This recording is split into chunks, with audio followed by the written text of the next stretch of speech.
I don't want Tice out there against Milwaukee to start. Please. No, no. I think everything you No, said no, there is no, right. no. Yeah, please no. Yeah.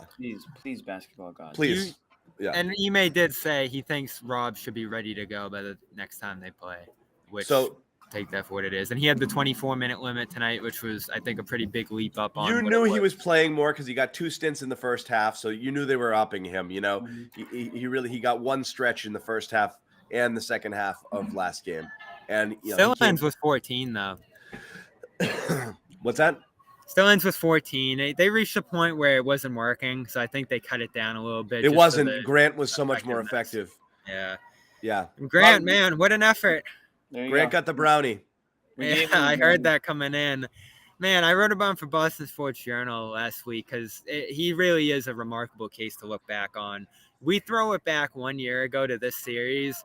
He didn't play at all in game 1 of that series. Game 2 and 3 got some garbage time. Game 4, they ramped him up. That was the adjustment. We debated. John left the computer because I threw Grant out there as an adjustment point for the series. And that's where we were at on him. The chat wanted him shot to the moon. Everyone was like, all right, should they just get rid of this guy? He's going to be on the team. Yeah, should they just get rid of this guy? Then everyone freaked out when he didn't do Summer League. They're like, this guy didn't do Summer League. You're right. I forgot about that. You're like, of all the guys that should go to Summer League and not be proud.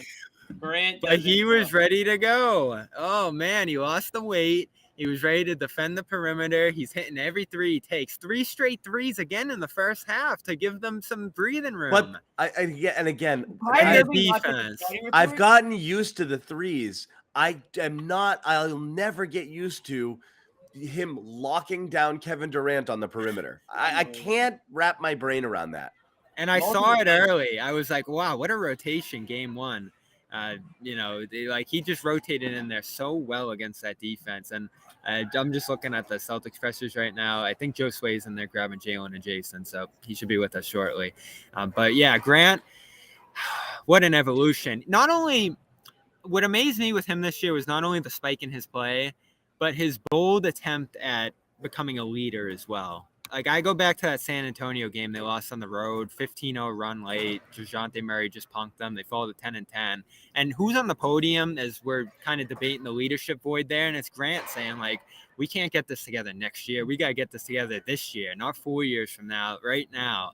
And a guy with as little cachet as he had coming into this year, taking as bold of a stand as he did there, I thought spoke volumes of the urgency he and some others had to get this right this year.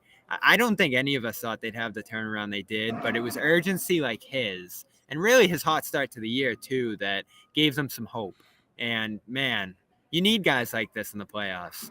Every extra guy you can get into a game off your bench and get quality minutes from counts. And he was a big advantage on, I don't know who the Nets throwing out there, Nick Claxton, Goran Dragic.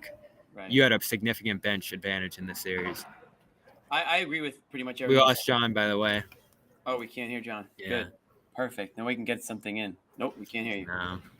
I agree with pretty much everything you said, Bobby, on Durant.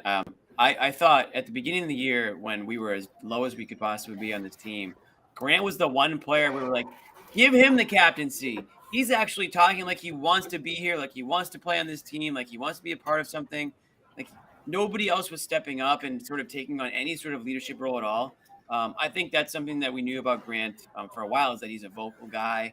I think maybe sometimes to a fault. I think sometimes his teammates want to smack him, but it's all love. I just think that Grant's ability to lead sort of off the court, his personality and maybe his I don't want to say attitude, but I guess attitude has allowed him to become a better player. He's putting in the work, and you can clearly see how he's improved, not just from the outside game, but like John said, on the defensive side of things, staying with his man, being a little bit of he's not like, I know people like to compare him, or I've seen it on Twitter, they're comparing him to PJ Tucker.